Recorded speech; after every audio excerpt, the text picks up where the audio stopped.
It is 7 o'clock, and you're tuned into Love Bay Afrobeat Music Talk Radio. This is the voices of the millennials coming your way again, as always, with topics that interest millennials, everything in the world of millennials. A very good evening to you once again, and welcome. Thank you for joining us. My name is Anna Maria Emisa, your regular host, and I'm here with my usual Michelle Tracy Coppola. Welcome, Tracy. Oh, Michelle. I always call you Michelle. Hello, hello, hello. It's How always a are pleasure to you? be here. I'm good. How are you? I'm good too. Tonight, we want to explore passions and we want to define success. We want to delve into, personal journeys, discoveries, what drives an individual, um, and understanding how people mark success because each person defines their very own success stories, right? So it's not in anybody's prerogative to do that. You are able to, mark your own success story for the motivation of your very own self. And that is actually something that we should encourage every individual to do.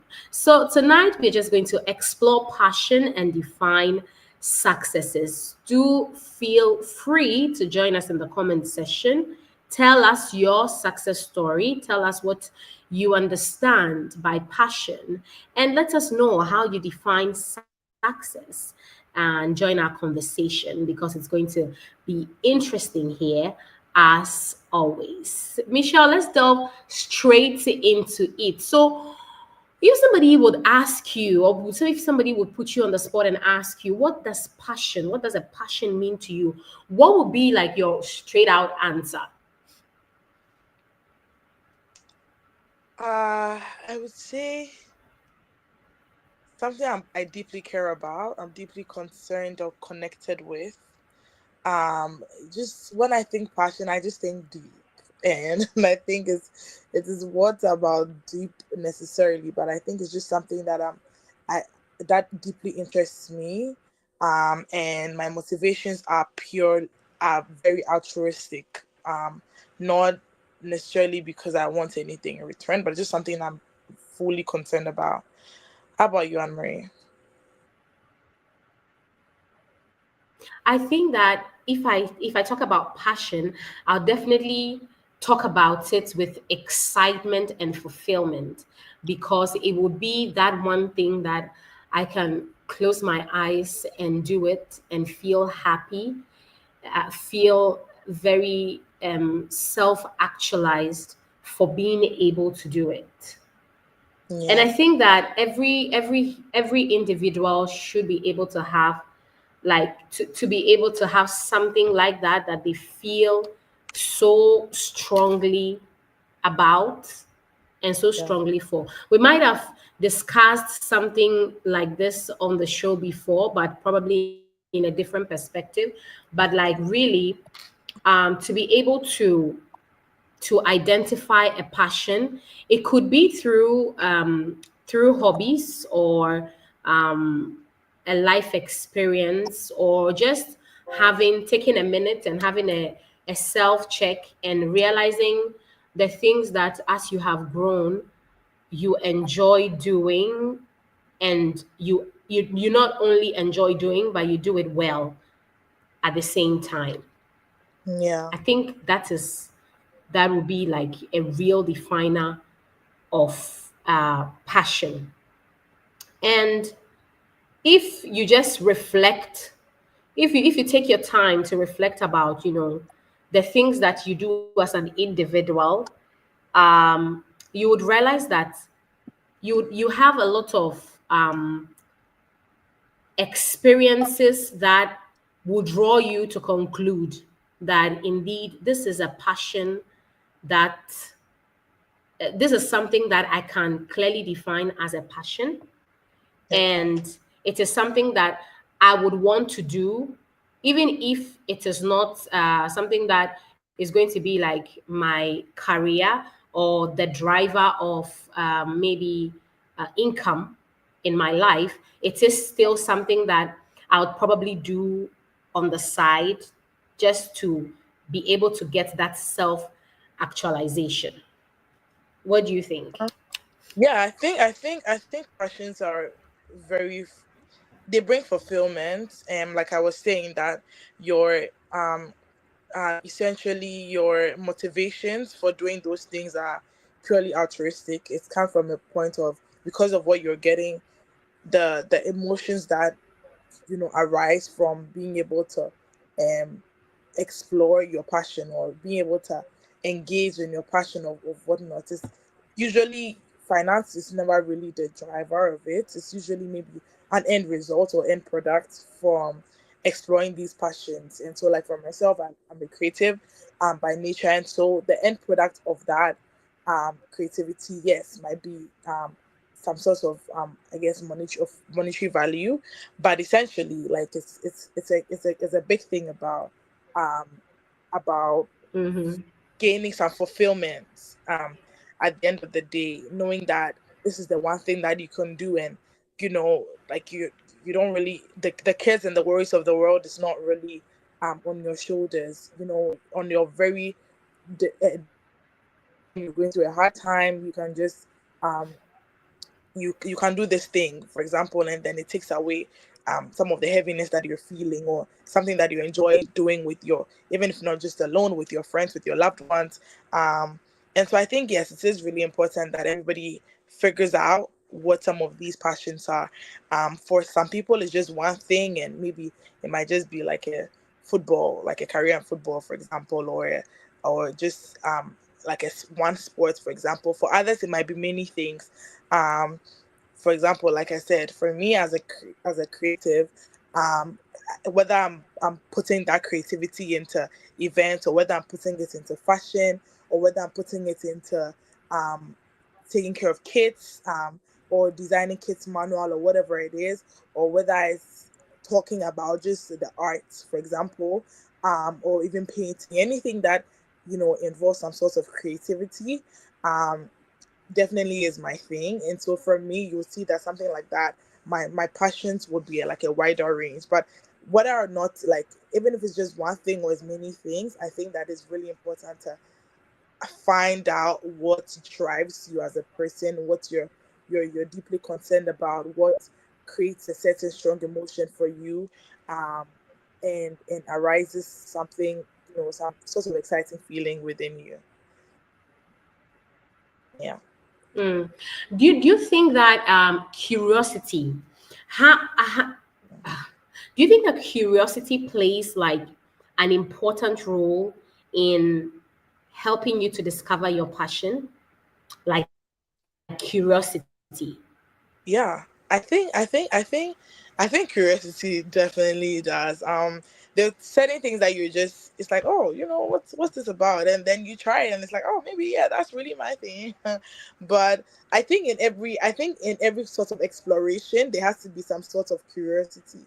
The more the more you ask questions about something, the more you try, and the more curious you are, the more you are most likely to dig in and to explore more about this particular thing, for example. And so I think curiosity is definitely a really big factor of finding out what you're passionate about, or finding out what you're not even passionate about. But I think whether or not, um whatever your curiosity leads to, it definitely is an eye opener in terms of figuring out what you like and what you definitely don't like.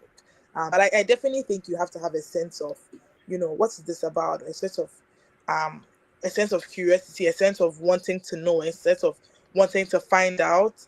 Um, that those definitely help open up, um, the, like, channels to discover what you're truly passionate about. I'm trying to think of, as I speak, I'm trying to think of a I time had a when. conversation. Yeah, I had a conversation with with a millennial, and what the conversation was about was whether um, you have the luxury to be curious enough to find out what you want to do find out what you are passionate about, well, I need to be comfortable to be able to have the time to be curious about something, like finding out if this is my passion. I would rather go straight into, finding out what I can do that can help me make money. And then when I am done finding out what can help me make money, then I would now see whether I have enough time to explore something that I'm passionate about. Because in this time and age where wealth or money is the driver of everything, there is no time for passion. Everything has to be driven by money, because you need money to survive, no matter how you try to justify, or no matter how you try to, put the whole situation into context. You need money with no way in everything. So Yeah. passion should always be like that relaxation kind of mode thing that you can do. And even if you don't get anything out of it, you know that okay, it's a passion. But you don't look for passion before looking for what to give you income. And I mean, she was able to argue her way out in a way that it made sense. It made sense. But I still feel like, you know, it's what you're passionate about that will be able to give you the motivation that you need to even do something that you're not so passionate about but gives you money. I feel like you need to be happy, you need to be motivated to be able to make money. What do you think? One second. So I think that everybody's journey is different when it comes to finding their passion. I think that there are people who um, would say that they would never make money out of their passion because they would lose the sense of love for the passion. And there are people who are the opposite, who believe that for them, their passion is what is going to make them the most money because they're passionate about it.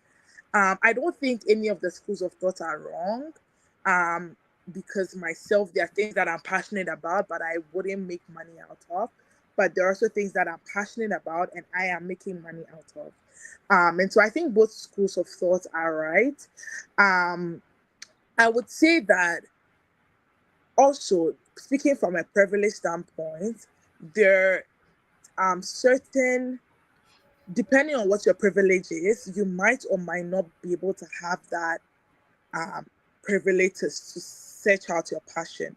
There's sometimes people who, certain economic classes, for example, put you in a fix such that even before you know it, you have to start taking on some responsibilities, monetary, being specific monetary responsibilities. And so because of that, you just take out whatever opportunities are available. Unfortunate thing about is that at the end of the day, people fall into depression doing things that they don't really care about because they've had to just do it every day of their lives for the next 15 years or whatever it is. And, after some time, it's like, yeah, I really can't do this anymore because I'm sinking. My life has no meaning. Those are some of the conclusions that we find when people end in a situation where it's just about the money and not really something that they're passionate about. Um, on the other hand, as well, we can also have people who, how will I say, there are people who are looking for their passion and it takes them years, and they keep trying to explore and they're not really finding, and so it's like, for lack of a better word, wasted years.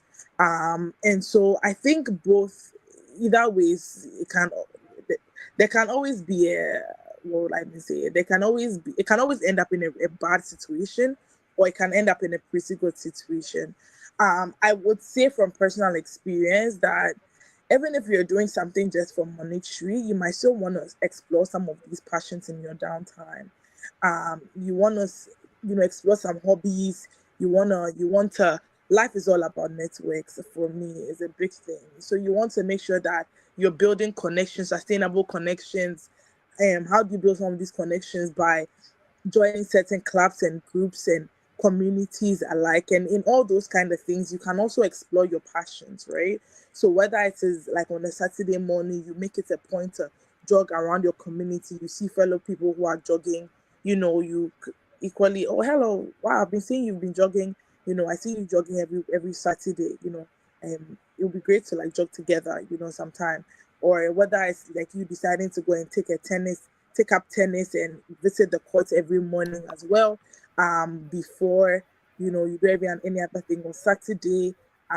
If it's like pottery, if it is painting, whatever it is, I still think that it's good to, even if you are not doing it for monetary, it's good to figure out what those kind of things are so that you are able to balance out life, not just being fully, I guess, fully work without exploring some of what these things are.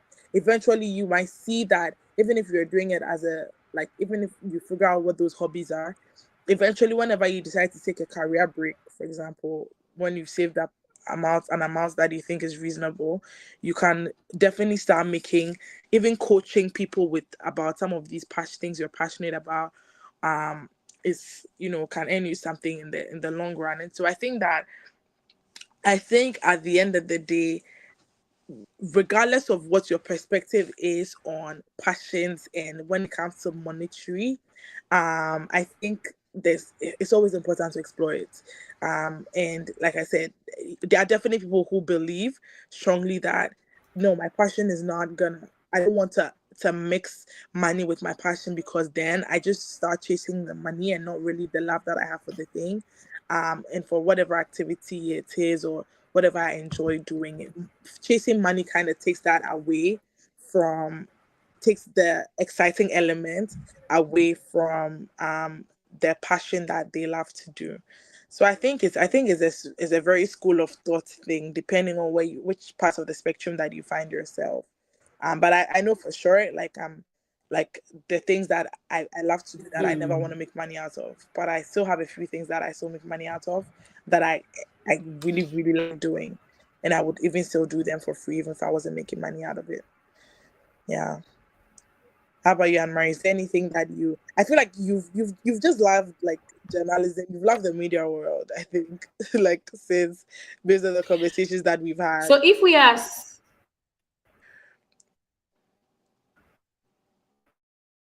For you, I don't know, correct me if I'm wrong, but I think for you it's just no, like go what on. you've been passionate about is something that you've kind of been has been your career path as well. Would that be right? Mm. Yes, yes, yes, yes. I've loved it, and I still love it, and yeah, maybe I can call it my passion. But let's define success. So a lot of people are still defining success the traditional way. So money status is what will define success for the normal um, person.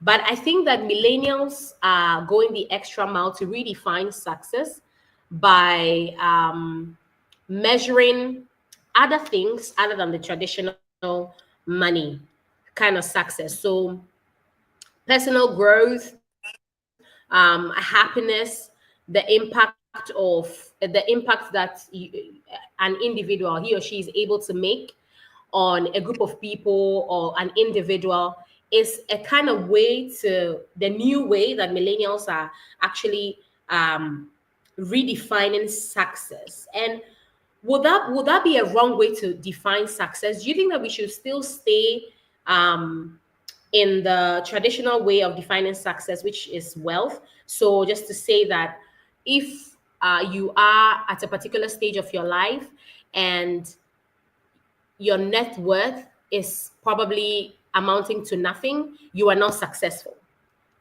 Do you think Mm. that a millennial who is redefining their success will be wrong to not go the traditional way by using money as the benchmark, but would rather use other metrics of life to grade their success. What do you think about the new or redefining success as a whole? I think that gener- definitely applaud our generation for redefining success, in the sense that, yes, for a long time success was money, and I think a lot of people there's a good chunk of people who still see success that way. I definitely believe that I'm of the new school of thoughts that success is a balance of is what is the wholesomeness of life. It's whether what does my career look like, what is family life looking like for me, what does my what's my quality time looking like outside work, am I having a good work life balance, am I feeling fulfilled, whatever it is. I definitely think that I am of that new school So, of like thought. at different stages of life, like Yes. different stages of life have the marker of success. Mm.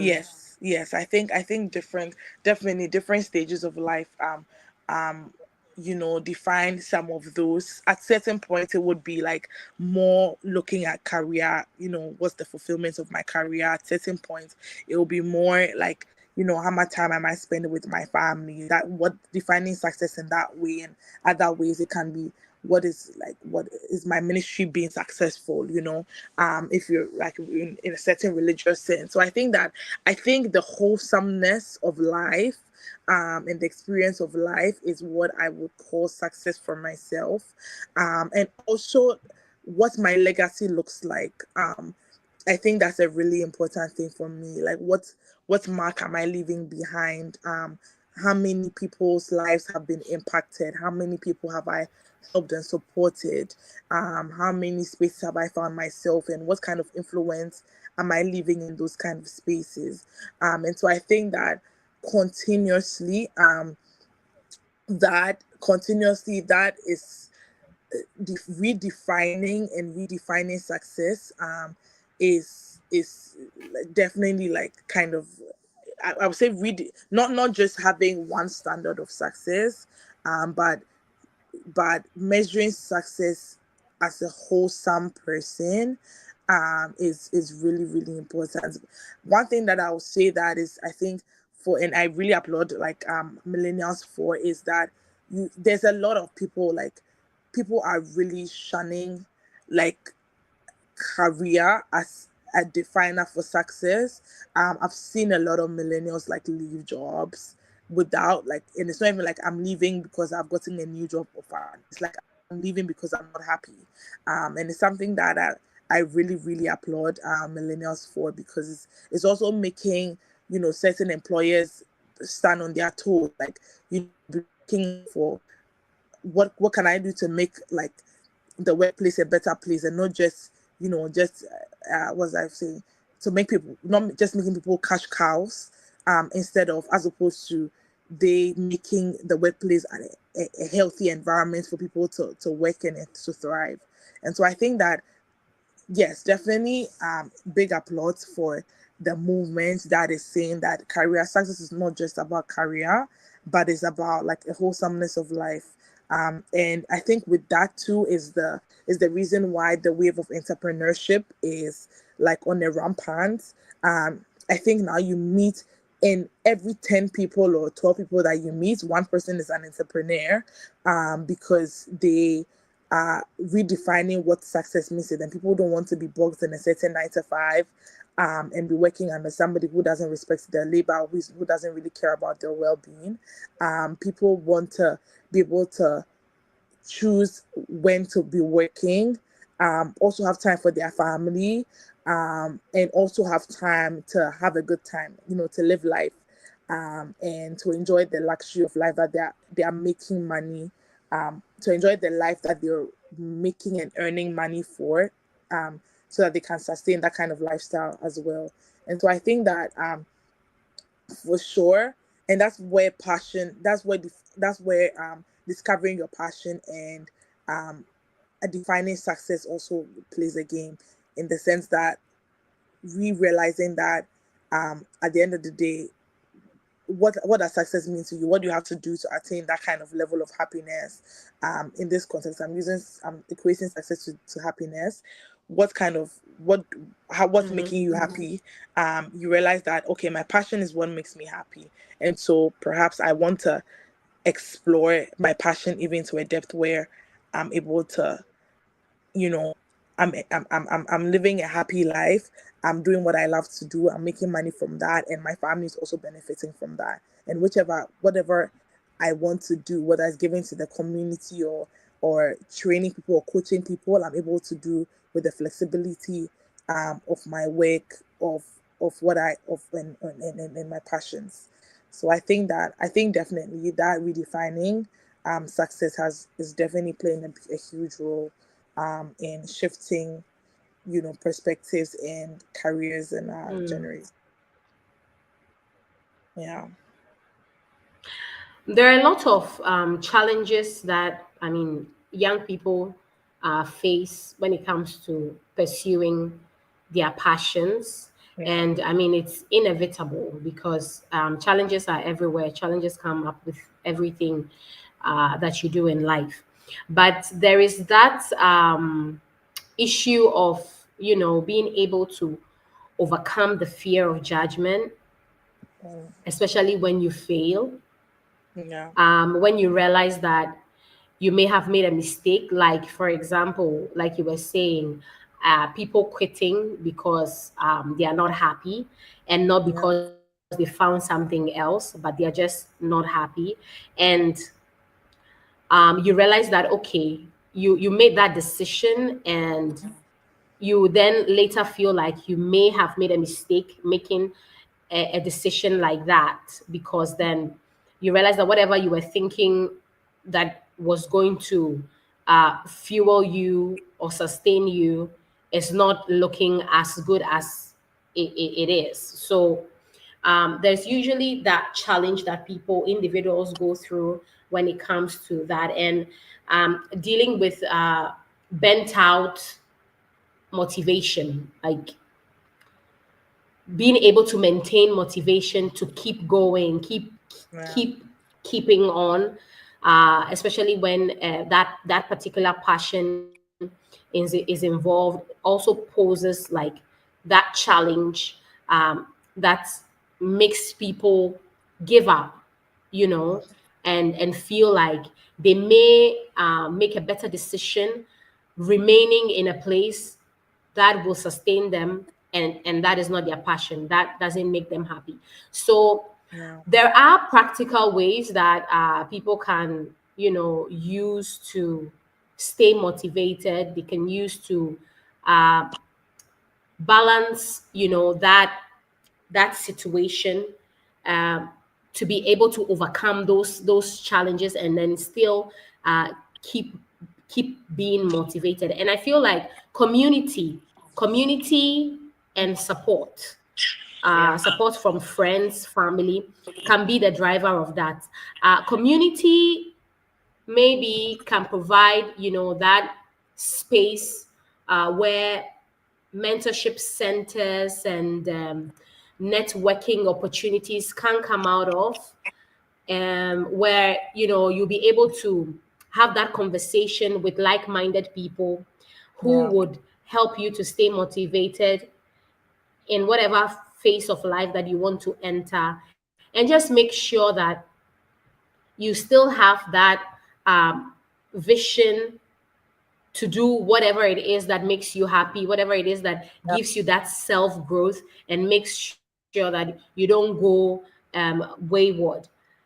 Supportive friends, yeah, sometimes supportive family, yes, but most of the time, if you find yourself in a situation where you're not getting that support from Yeah. family or from friends, that can also pose like a big challenge that will allow you to probably give up, and then Yeah. just go into the mode of just looking for money, and Yeah. not, getting the fulfillment that you want as to being within your passion. And I think that it's a challenge that a lot of young individuals go through day in and day out, and may, want like a way, a place, a platform to speak, a place or somebody to talk to Mhm.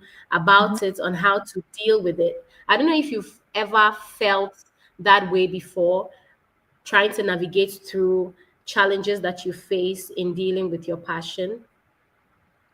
Oh yeah, I think a lot of times, like even right from before high school into high school and even after high school, I've always been like interested in like modern United Nations, anything that has to do with sustainability, and sustainability goals, public, anything that deals with policy and things like that.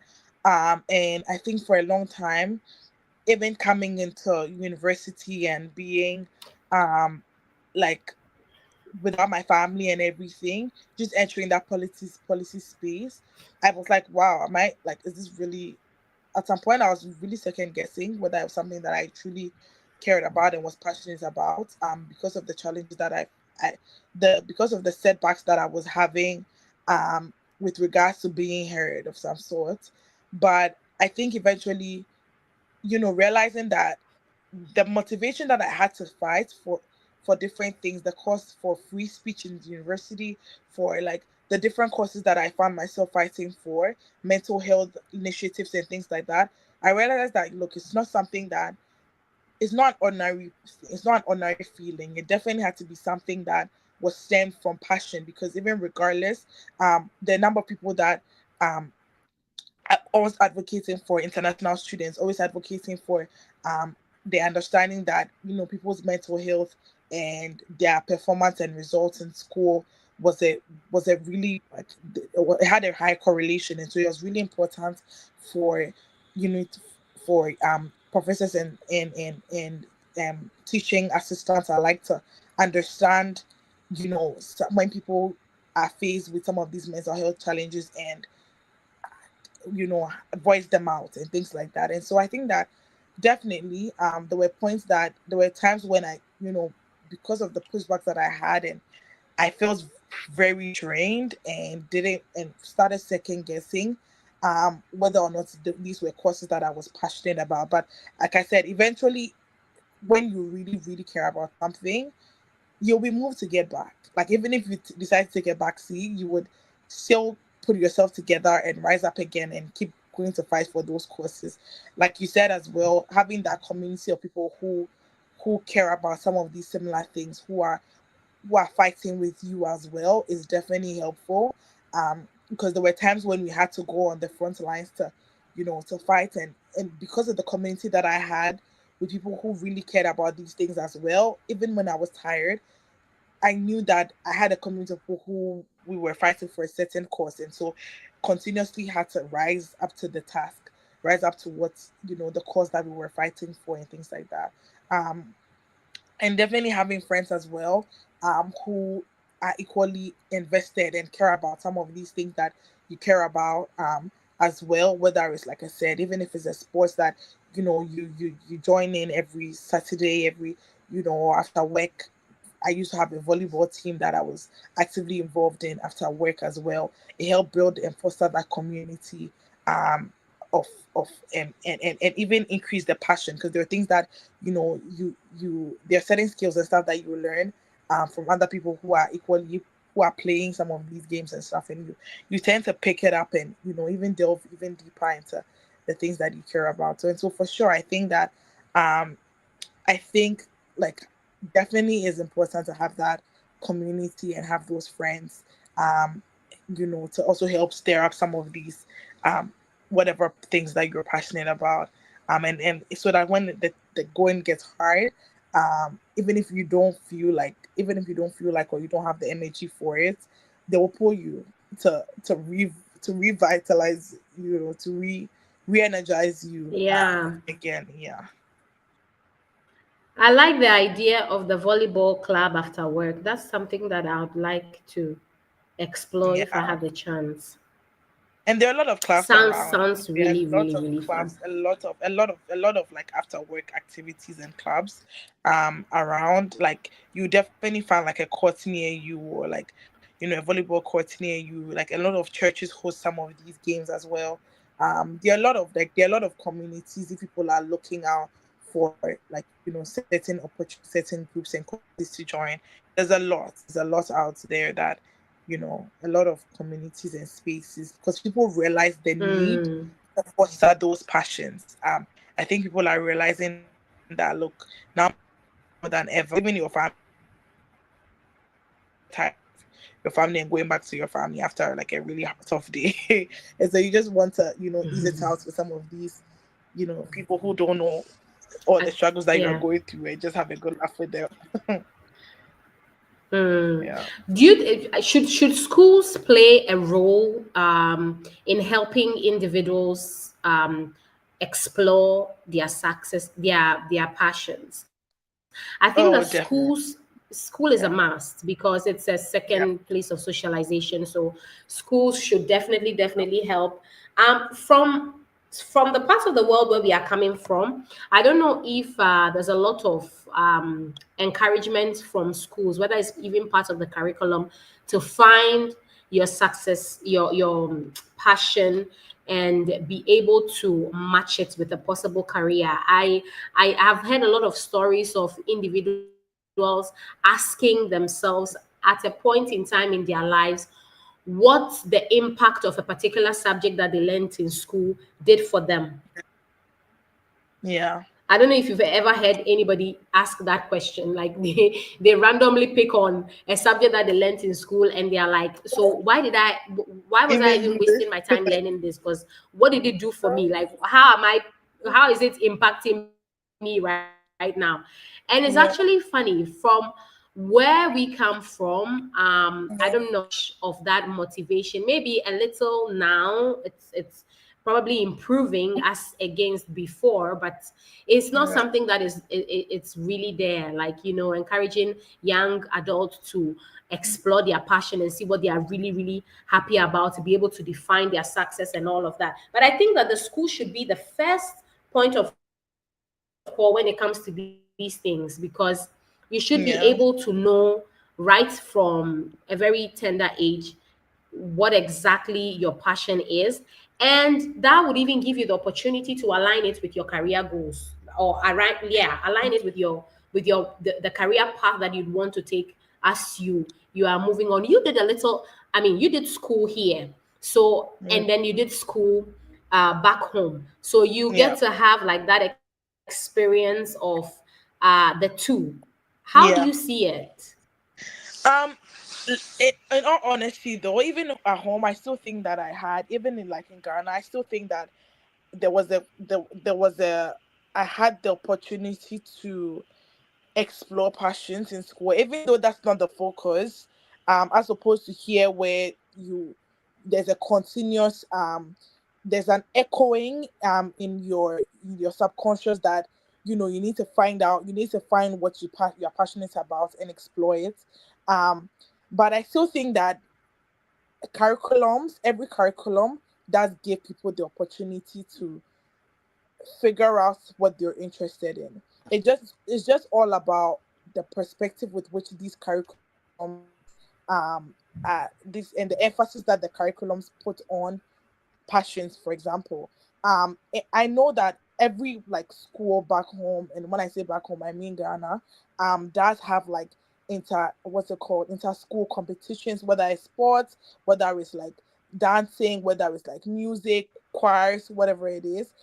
Whether it's even in like subjects wise, whether it's like the sciences, math and science quizzes, whether it's I think that I think that the school system, because of the wide range of things that we learn, you end up gearing towards something. It's like, oh, I really care about French, but I don't really care about math.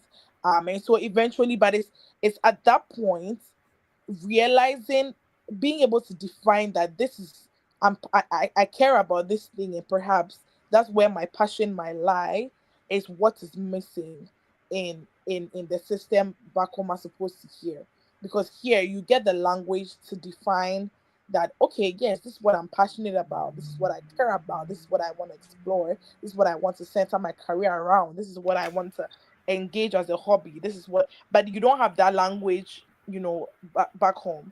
The good thing is that um, education systems are made broad enough for you to be able to um, figure out what you gear more towards, and then as you progress in that education, you narrow it down.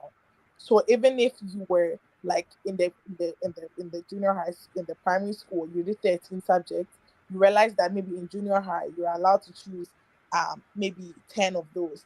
In the senior high, you narrow that to 6. When you get to university, you narrow that to 3. When you do your masters, you narrow it to 2. When you do your PhD, you narrow it to 1. But whatever it is, I think naturally the education system has a pyramid such that you delve, the higher you go in the ladder, the deeper you are able to dive in, some of these passions. But I think that, like I said, the difference between education at home and education here is that there's more emphasis on do what you love, as opposed to this is what the curriculum instructs you to do, which is what we get back home. Because when we get back home, it's like, okay, you're a business student, period. But like here, it's like, oh, explore more of that, what that business means, and and dive deeper into it somehow. But I think that it's really important that and for those who ask those questions, honestly, they understand. If you understand the human brain, you will laugh that it's really important that we learn all those kind of things, because different parts of our brains open up to the different things that we learn. And so whether it's your critical thinking aspect, whether it's your logical reasoning, all those subjects together harness certain parts of your brain. And so it's really, yes, you might not necessarily have used that in your career now, but it stimulated a certain part of your brain to be able to contribute to what you're currently doing right now. So just having that, holistic understanding that at the end of the day, you building up your brain, um, you build up your brain through all those, different facets of education and subjects and stuff that you took. But I think that what can be done better back home is just emphasizing the importance of finding, in all those many things that you do, finding what you really, really want to, delve in deeper into at the end of the day. Yeah.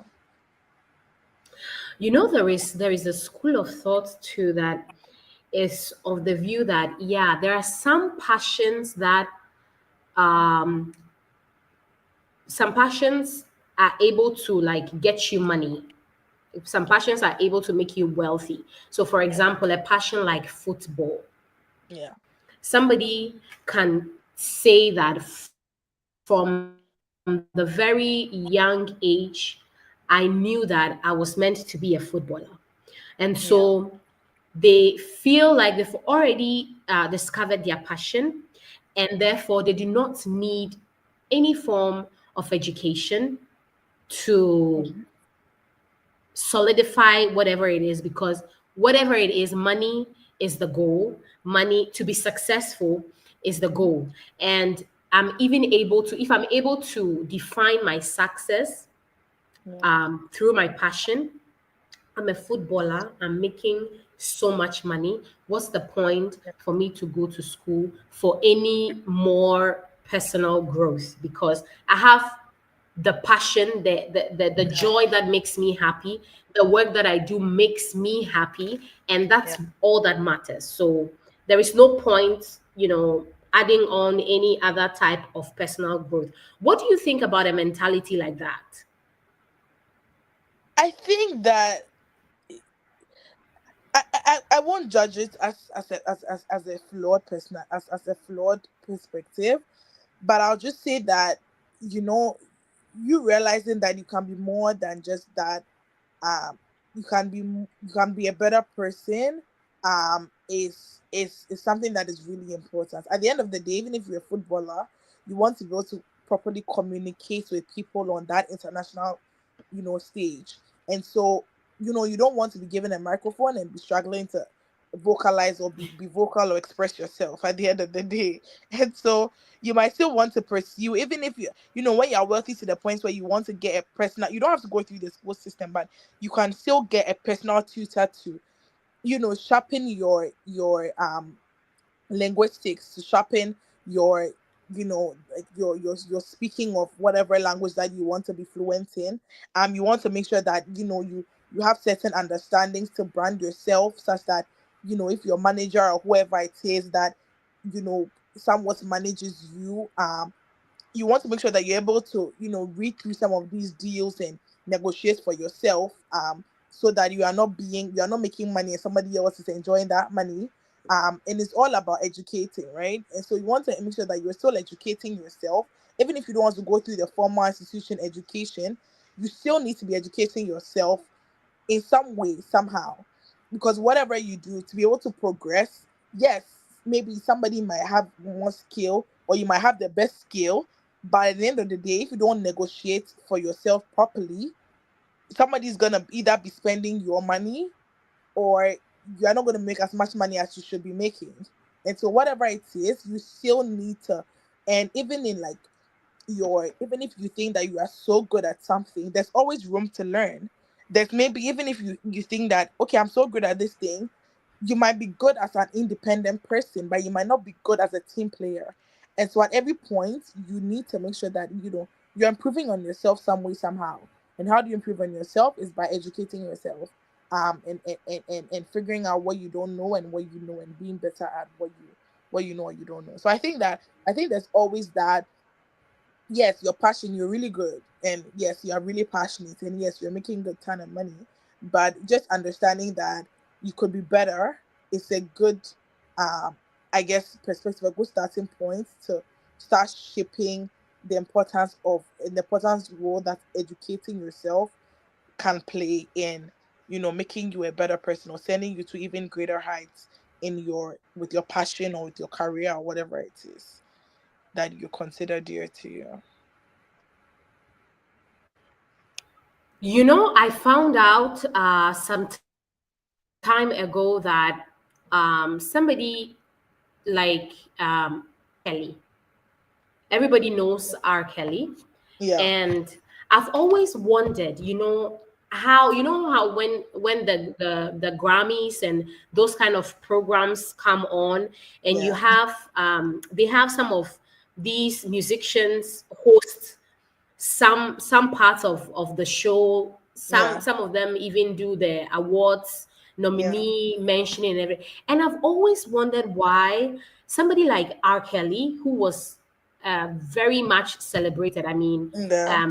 excluding his current situation right now, but Yeah. at the time, very much celebrated. He was never ever, part of such organizations. He never participated in these kinds of programs. He Yeah. would be the recipient of the award, but he was Yeah. never like made to present any or Presented. Yeah. anything like that. And I found out later that apparently he hadn't gone to school, so he doesn't know how to read. Yeah. Yeah. Did you know? I recently heard I was about it. really surprised. Yeah, I Yeah. was really surprised to Yeah. know. So Yeah. then that was the reason why he was never, put on such Mm-hmm. platforms. I mean, I'm Mm-hmm. not saying this to disgrace him, but look, this is Yeah. this is like a clear classic example of personal growth, Yeah. because you can be famous, you can be rich. Yes, he's had Yeah. his fair share of fame and money, but Yeah. then that little personal growth Yeah. path that Yeah. he decided not to take because he Yeah. found out about his passion very early in life, Yeah. led him to be excluded in some prestigious things like that, Yeah. Yeah. and we just find out this way that, okay, apparently he had no formal education. That is Yeah. why he was not able to articulate. He can sing, yes. Yeah. Obviously, English must have been his first language, but Yeah. that's just about it. And Yeah. the impact that he was making, apart from what he was making from his music, was not Yeah. as much, because he really couldn't do anything administratively apart from singing. Yeah. And that's Yeah. that's not a good self-actualization situation for somebody with that prestige, you know. Yeah. So I Yeah. mean, it's all part of the reasons why we encourage that even if you Yeah. find your passion early, you need to Yeah. continue in self-learning, self-growth to be able to, you know, get to that point of self-actualization, to be Yeah. able to impact others in other ways other than, you know, what you know how to do best, right? Yeah. Yeah. Yeah. Yeah. No, really true. I think that's everything you said is definitely valid. Definitely valid.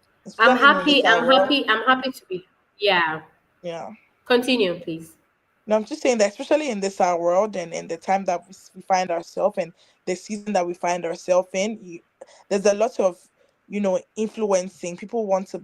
There's a lot of media and what kind of influence are you leaving and in all that you don't want to find yourself in such a situation, right? You want to, because people always want to run to you, steady you, understand how what your success look like, how you got to this position, all that, and so you want to. There's certain things that you need to be able to know, even if somebody else is running your business or is managing your business, you want to have the sense of, some of these things. It's at the end of the day, you are the face of this business, or you are the face of this enterprise, or you are the face of your albums, or you are the face of whatever it is. And so people would keep wanting to, message you, hear from you, want to learn from you, want to, you know, you have to coach them or to mentor them or to influence them in some way. And so it's really, really, really important in our world now to make sure that you're educating yourselves, even if you found your passion in like an early Yeah. stage of life.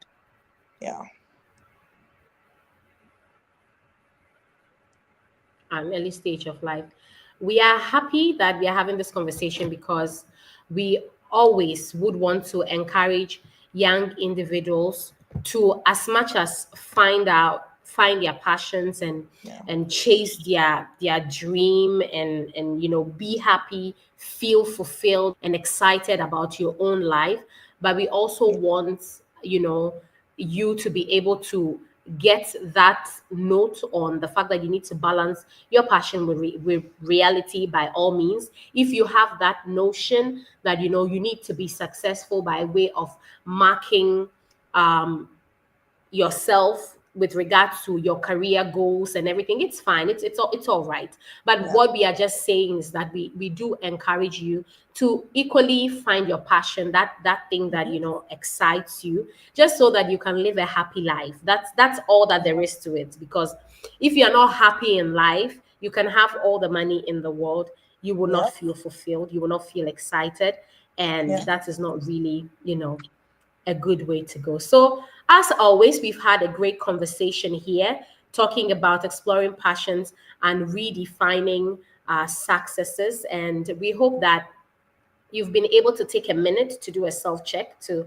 realize whether you have been able to um, define your success. Have you been able to do a self search to see what your passion is? Are you following your passion already? Are you excited about your own life? And do you think that for wherever stage you are at, have you achieved, and do you feel fulfilled, do you feel excited? That's all that there is to it. It's healthy to do that once in a while so that you will be able to stay motivated to do what you know how to do best. Just basically what it is to it.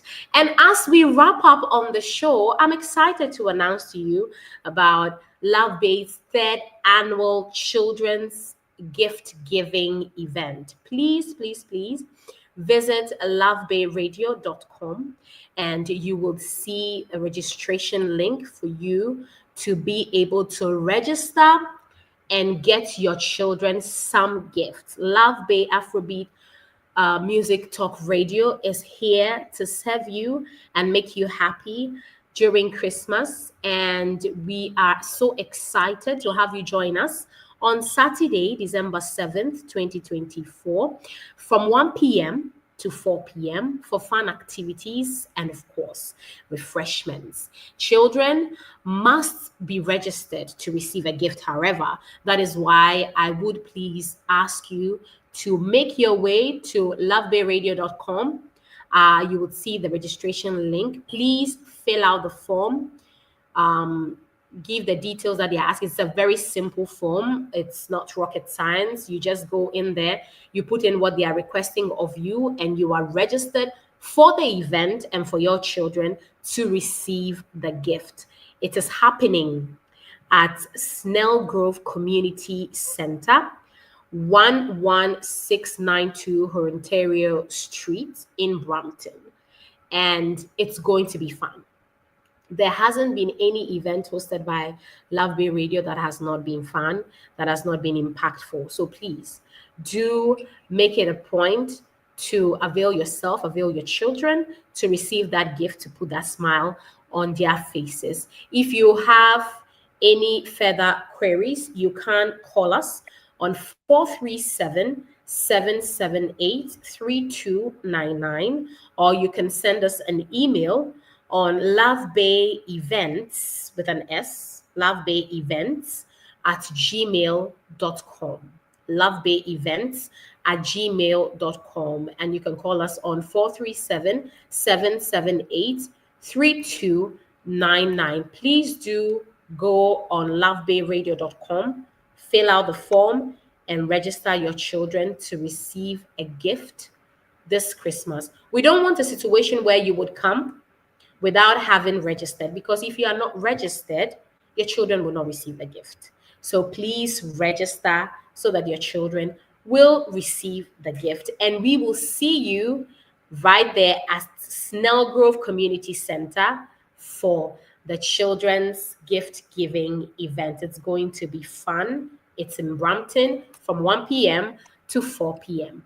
Many, many, many thanks for joining us. Thank you so much, Michelle, for joining me as always on Voices of the Millennials, where we encourage our millennials to go out there and be the stars that they are. Thank you for always making time to join us. My name is Anna Maria Emisa, your regular host, and we will see you next week with another very interesting, informative, educative topic that will be worth your time. Until then, see you next week and have a good evening.